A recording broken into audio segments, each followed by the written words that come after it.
So just like the last time, we had a pretty good coincidence where we had good players on the both sides. And this time, however, the players are a bit coordinated versus uncoordinated. However, I believe this still was a very good fight. So on the red team, we've got Barosh, Antimos, and Pelasgos, as well as quite a few other people. Nobody that I particularly recognize. Sorry, guys. In the blue team, we've got Hannibal, Exiled, Lennox. So, also myself. However, we are not coordinating. Regardless, this was a very good battle. More like Hunt for the Red October. Now, in this battle, we do have one big advantage. Our Scorpio has, well, 3 Scorpions right here. With his light artillery, he is able to provide very good coverage and defense for our base. So, first we go south because I noticed that we've got some elephants over here.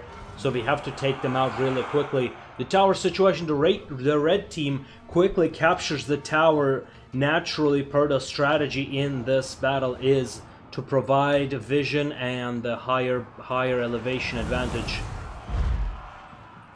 So now in the south we have this very nice engagement over here. Now let's take a look at the red team securing the tower. They're using their archers to create a point of defense, with the Barosh coordinating his spears to prevent friendly fire. Despite them being archers, they do pretty decent damage from the back to these heavy infantry.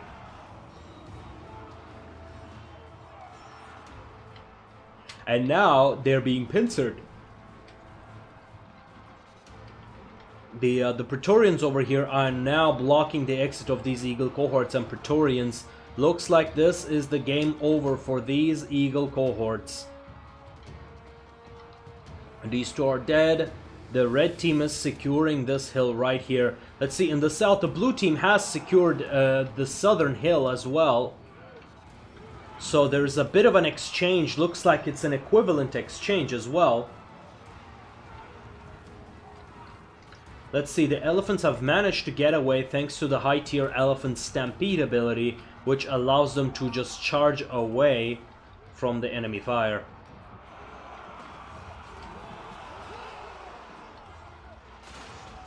So there's a bit of a standoff going on here. Eagle cohorts are blobbed together. That's a very bad move. And now a barrage going down.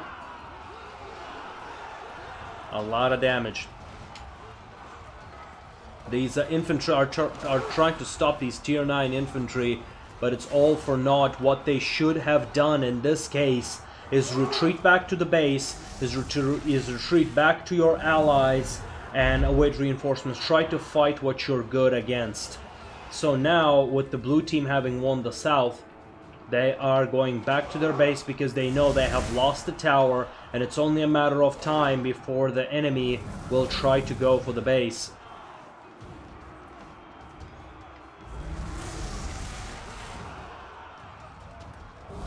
So the elephants are stump-feeding right here.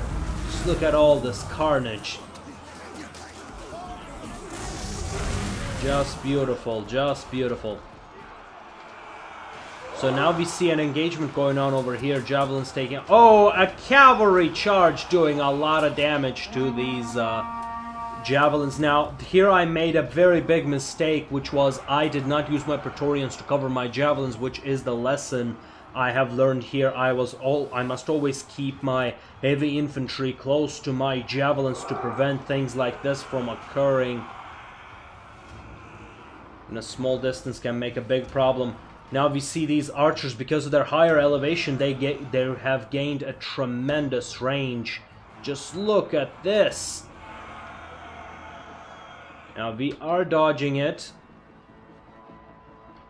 However, now we know that the range can extend up until this area, which is very dangerous. This is partially why it is so important to get this area. It provides vision onto half the map, and it provides your archers with an extreme range because you're on a higher elevation. So now their base is defended by the 3 heavy infantry and 1 cavalry, and the elephants are headed for the blue base. Barash over here also has sent his spears, potentially to harass. However, javelins go after these elephants. Oh, the light artillery is doing a lot of damage on these guys. Oh, that's a nuke right there.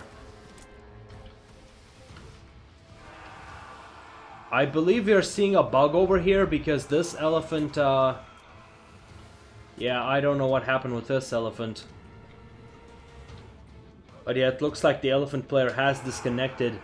We've got another disconnection going on. So Exiled is going around just poking at the enemy, trying to find their weakness, but they're very well protected with their, yeah, two Milty-80 spears, giving them considerable speed advantage and great coverage. So like a mobile box is what it is doing.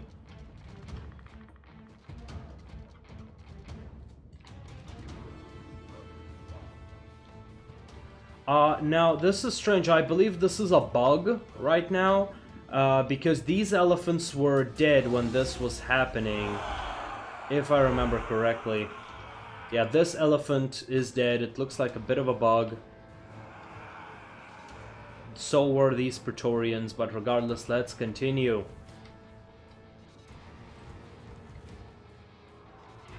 So now we have these Harbingers trying to outsmart those spears, but any moment that they mess up, that's a big loss for them because the archers are on the prowl.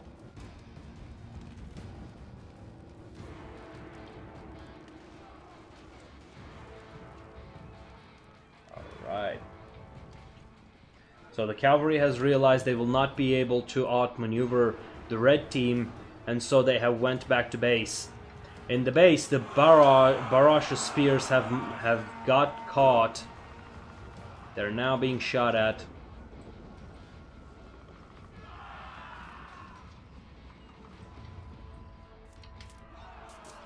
And now the Tier 8 Eagle cohorts. Now the red team is a little spread out, as you can see from the map.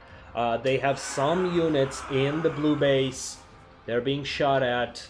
Some cavalry walking around.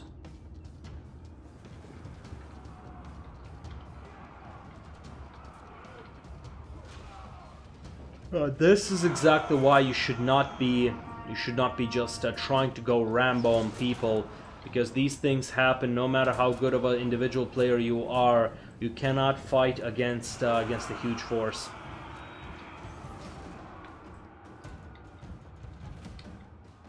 Now, as you can see, the red team moving together, all coordinated.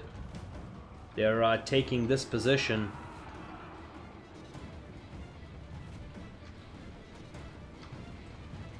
So they're taking a defensive position over here, securing this area.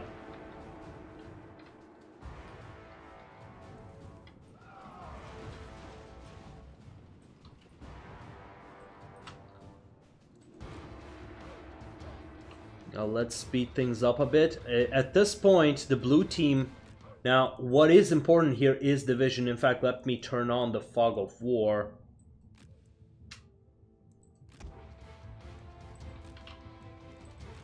Oops.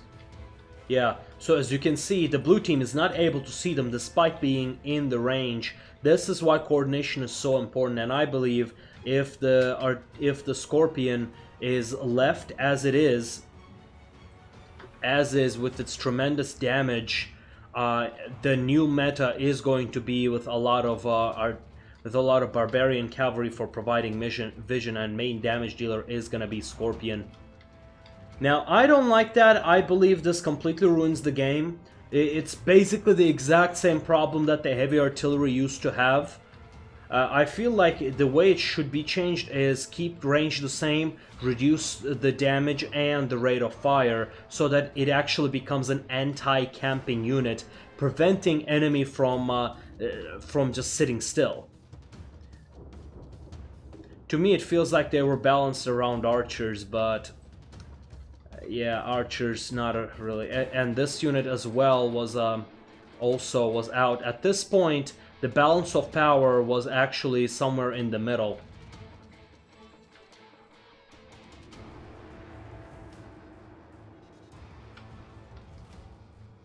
So now we have found this heavy infantry that was standing around. You can see me running around and giving them buffs. Let's disable the Fog of War. Oh, and the red team sees that and shoots them dead. Oh, but look at this beautiful dodge. Very nice, very nice. The red team realizes what the blue team is doing. They're going from the east into the enemy base.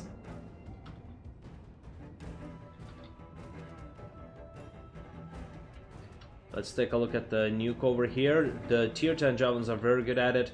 The red team is just covering their areas because they know they can no longer rely on the scouting of their cavalry.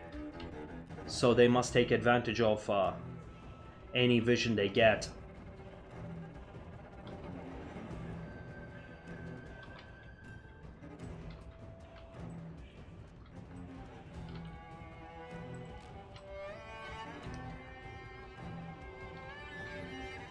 So the red team has only these troops remaining. Blue team is still at disadvantage when it comes to the numbers.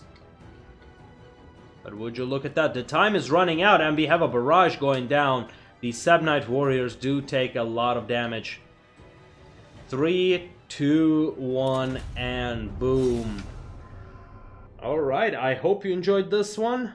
And don't forget to like and subscribe. And we will see you next time.